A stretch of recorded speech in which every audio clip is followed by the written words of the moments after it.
Nurses of psych wards, what did a patient do that left you speechless? During my mental health rotation in nursing school, it was a juvenile facility. I met a guy for whom they made me do the intake, inventory his belongings, take him to his room. He was in the intake room waiting, naked, drawing circles all over the room in poo. Once we got that guy up to his floor, I was introduced to a teen who had a psychotic break of some sort and was only saying different inflections of "turn down for what" in response to everything. They said it was like week 3 of that. I sat and had lunch with a girl who seemed super normal. The nurses told me afterward that she had taken her sister's life by stabbing her when she was 10 and her sister was 4. One 12-hour shift was enough to show me that I never, ever want to be a psych nurse. There are a few people who don't have true psych disorders but end up at the facility. There was a sweet older guy who had slurred speech, and they thought he had a stroke. They ran some tests, and it turned out he actually had ALS, amyotrophic lateral sclerosis. It was the kind that starts in your throat. They broke the news to him, and he cried for 2 days straight. I would play him old country songs on my phone, even though you're supposed to leave it in your locker. He was there for a year and a half. We had to slowly watch him deteriorate. First, his speech went, then he couldn't swallow. Then his head and neck locked in a certain position.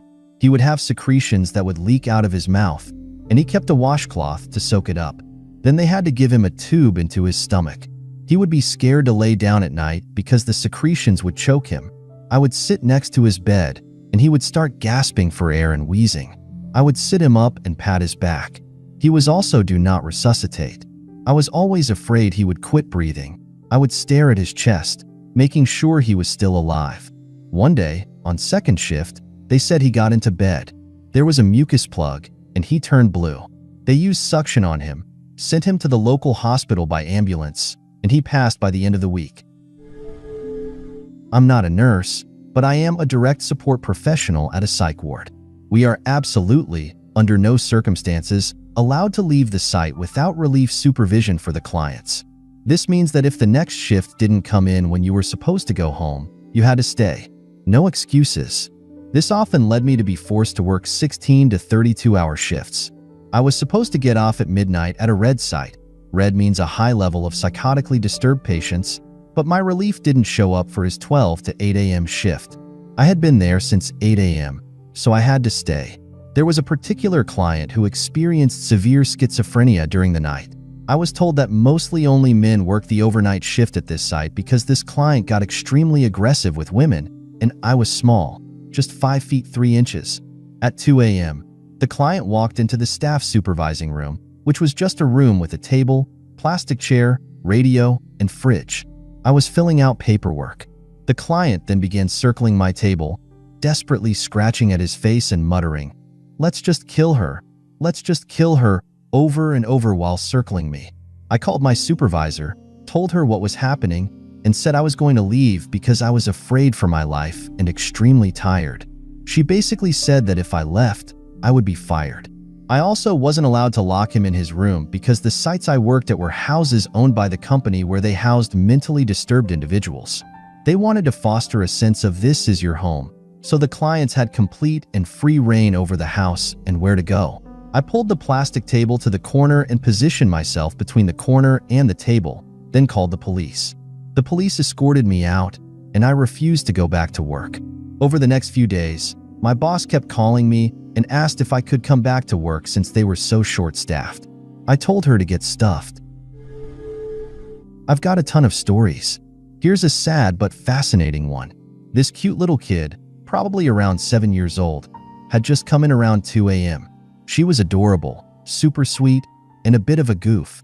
I immediately became buddies with her and kept asking myself, why does CPS send kids that seem okay to us? She shouldn't be here. Or so I thought. It turns out that, earlier that afternoon, she came home from school to find the front door unlocked, so she went through the garage. When she opened the door, she found her dad using a chainsaw to cut someone up, possibly a family member.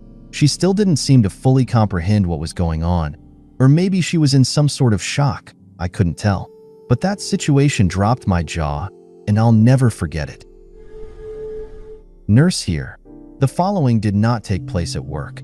Coming out of a movie one night with my 11-year-old, We walked past a young, disheveled woman in obvious distress. I asked her if she was okay. She said she wasn't and just broke down into uncontrollable sobbing. I gave her a hug and said everything was going to be okay. We stayed like that for a long time. I could tell that she was seriously unbalanced and desperate. Long story short, she had been on a psych hold in a small community hospital north of us. They had discharged her and given her a one-way ticket to the city where the theater was, just dumping her off. She rattled off a whole list of psych meds and anxiolytics, along with their dosages, that she was prescribed but had not been taking due to not having access to them. She shared her story: lost jobs, lost kids, a divorce, burned bridges. It was just gut-wrenching. I tried to convince her to let me get her some help, and her reaction was about what you would expect. She stated she had been wandering around the outside of the shopping mall for 3 days, and she looked like it.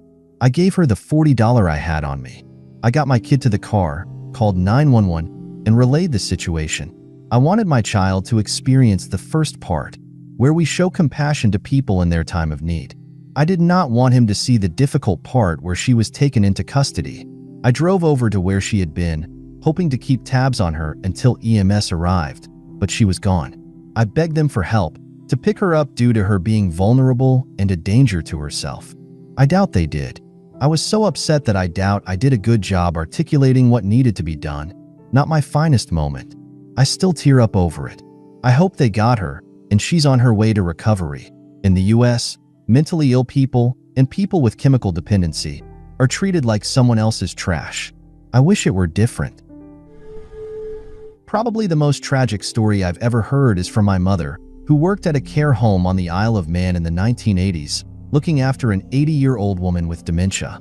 Her name was Davina, and she had arrived on the island from Scotland when she was 16 years old to marry a Manx man she had met while on holiday with her parents. He was handsome, well-off, and they were madly in love. Davina quickly became the envy of all the single women on the island, as her new husband was a dreamboat and highly sought after. After they got married, they bought a beautiful house on the promenade and had a baby girl together. Some woman on the island did everything she could to break them up and spread a nasty rumor that her husband had been cheating on her. It was a tiny island in the 1910s, so it was the talk of the town. Heartbroken and delirious, Davina took her newborn baby and walked into the sea. She was pulled out, but her baby was swept away. She was immediately institutionalized at age 17 and spent her whole life in a psych ward until she was placed into a care home when she developed dementia.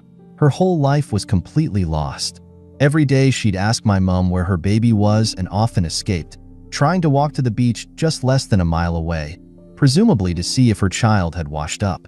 My mom gave her a baby doll, and she sobbed tears of happiness, believing that they had genuinely found her baby. She really did believe that the doll was her own flesh and blood. Not my story, but I've heard lots from my mother.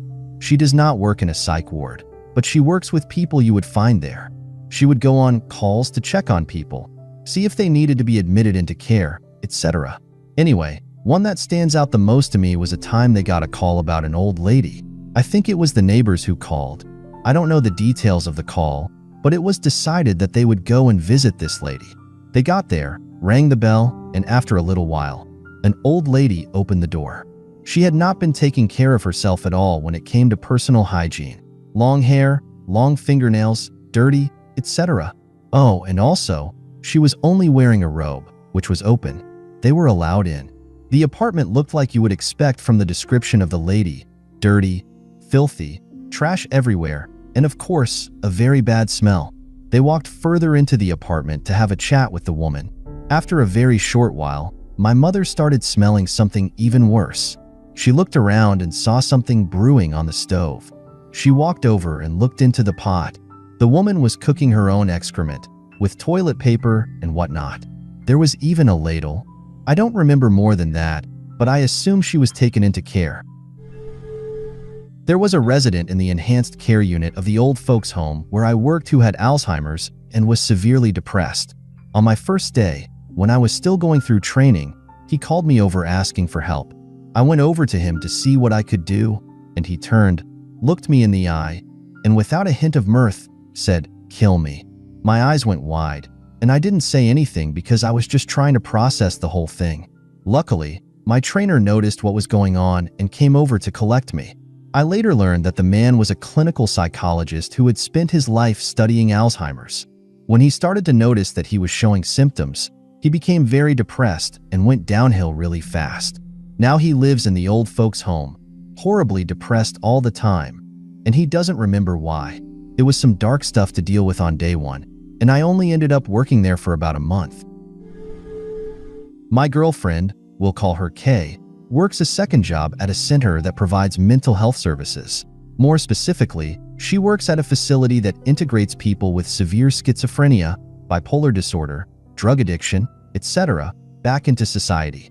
These people live in an apartment building that is owned and operated by this organization.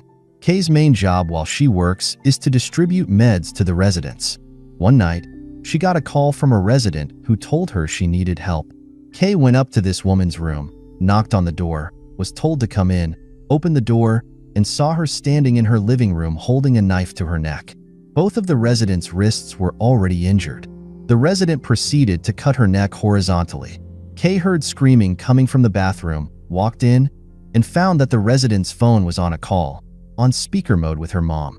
Kay explained who she was to the resident's mother and that she needed to call 911. There was so much red liquid in the bathroom sink that it had completely saturated a paper towel roll that had fallen in. Kay grabbed some towels, ran back to the resident, wrapped them around her wrists to try and stop the bleeding, then called 911.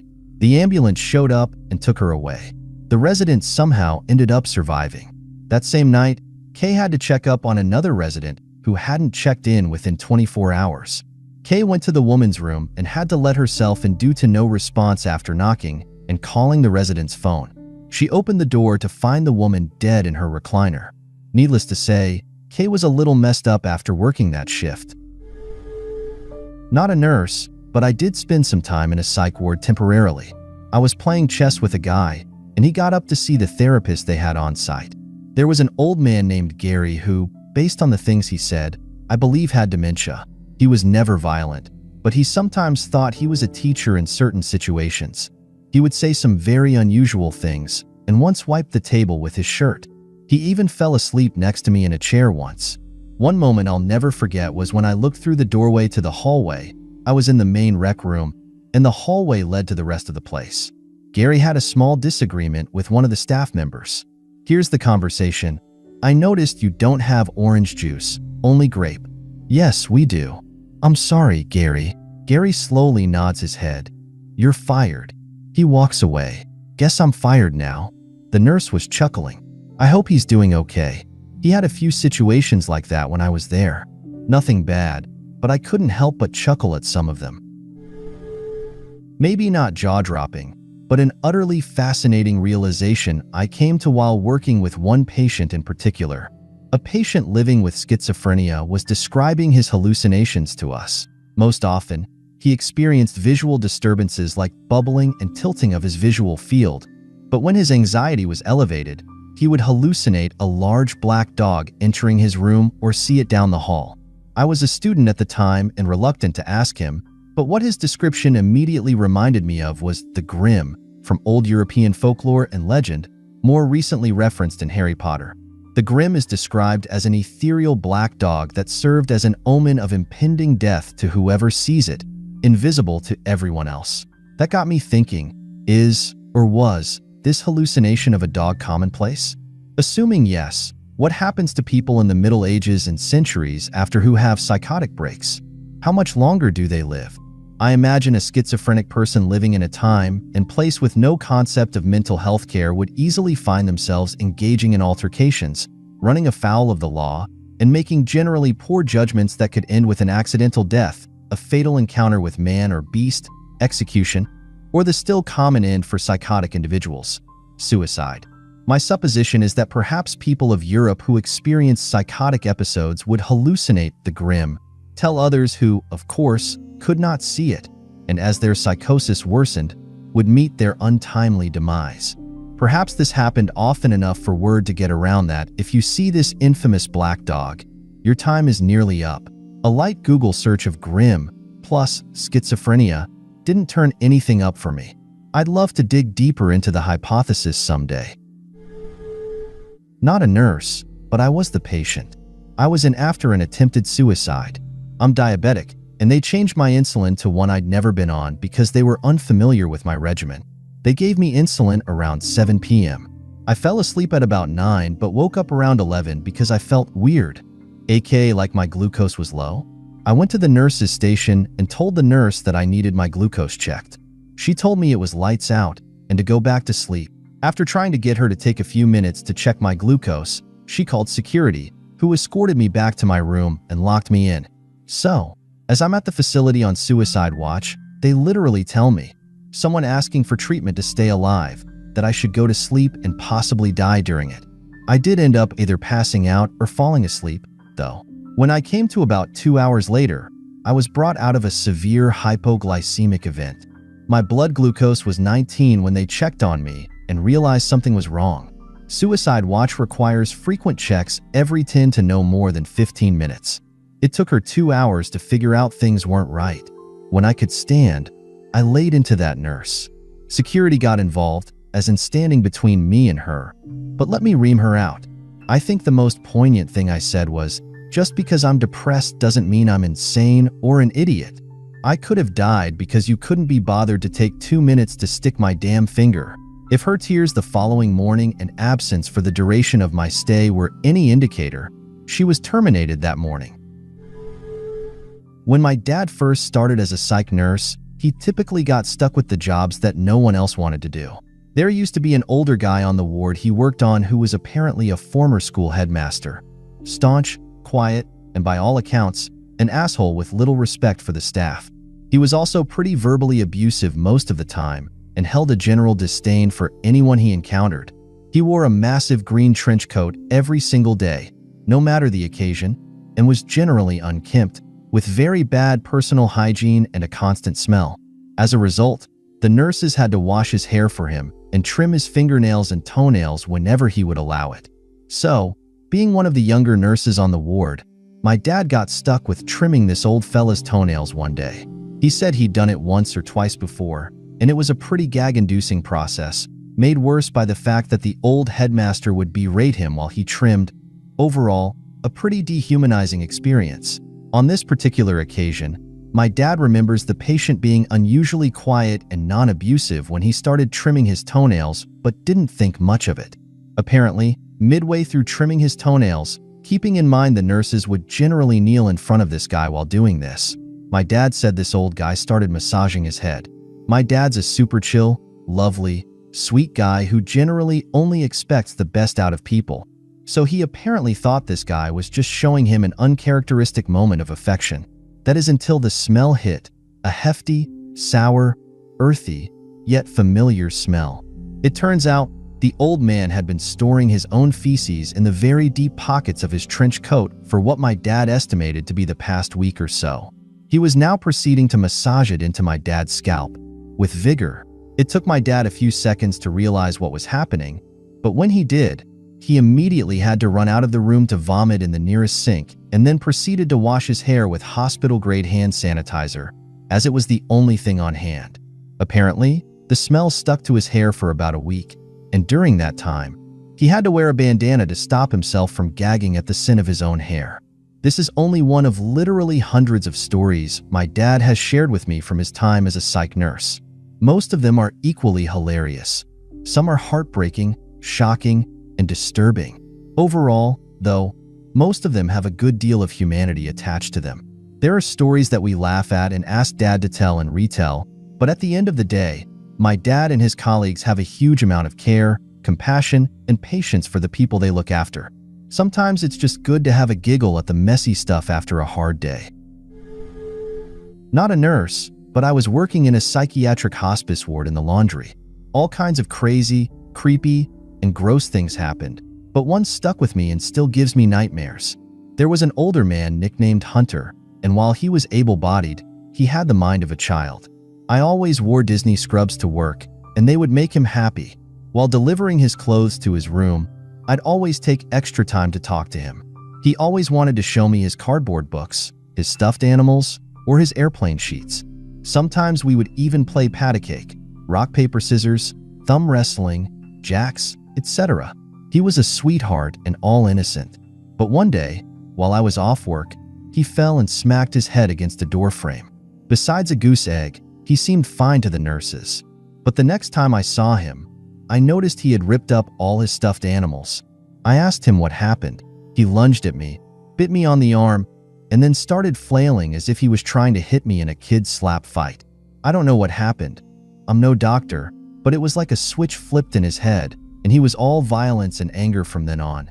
He eventually had to be moved to the other side of the ward, the locked portion with padded rooms. I still think about him all the time, but the one time I tried to visit after I quit, I wasn't allowed to see him because of behavioral issues. I'm not a nurse, but I did see some funny, scary, and wild things during my own stint at my friendly neighborhood psych ward. I was chilling in the common area by the nurses' station one night, killing time on a crossword puzzle when a boy approached the station. I remember seeing him on my first day, quiet guy with glasses, maybe 15 or 16 years old. He mostly holed up in his room. He sauntered out in his SpongeBob pajamas and calmly asked the nurse, "Can I have a toothbrush?" The nurse squinted her eyes, looking puzzled. "What happened to the one we gave you?" Without emotion, he responded, "My toilet was clogged, and I tried to fix it with my toothbrush, but I lost it in there." He didn't even break eye contact. There was a long pause of bewilderment before the nurse finally sighed and handed him a new toothbrush. After he shuffled away, she turned to the nurse next to her and groaned. "Ever heard of a poop knife?" I believe that's what this kid was trying to do. Obviously, knives are not accessible in a psych ward, so I guess a toothbrush is the next best thing. At least he didn't plan on using his old one again. The scarier part was probably my roommate.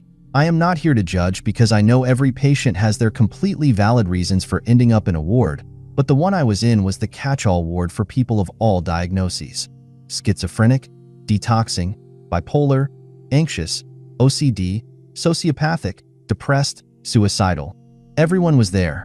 As someone who transferred from a pretty tame eating disorder treatment center, this was a whole new level I wasn't used to seeing, and it made my former place look like a teen girl's slumber party. Basically, I'm trying to justify, as an anxious individual, why I was scared of the more aggressive patients. So my roommate pretty much ignored my existence. That was fine. I remember when I first saw her, I noticed her shaved head and her incredibly stunning golden green eyes. I came into my room the first night as a blubbering idiot, having finally reached my mom on the phone. I tried to force a pathetic smile and choked out a hello. My roommate didn't look up from where she was crouched on her bed. I felt pretty stupid but was in such a daze that nothing really mattered. It's about lights out time, and I'm getting ready for bed when I pass by our shared cubbies on the way to our bathroom. I noticed she'd saved some art projects from what was probably a group activity. Curious and nosy about my shy roommate, I stopped and peered a little closer. They were crude drawings with crayons and printer paper, but pretty disturbing.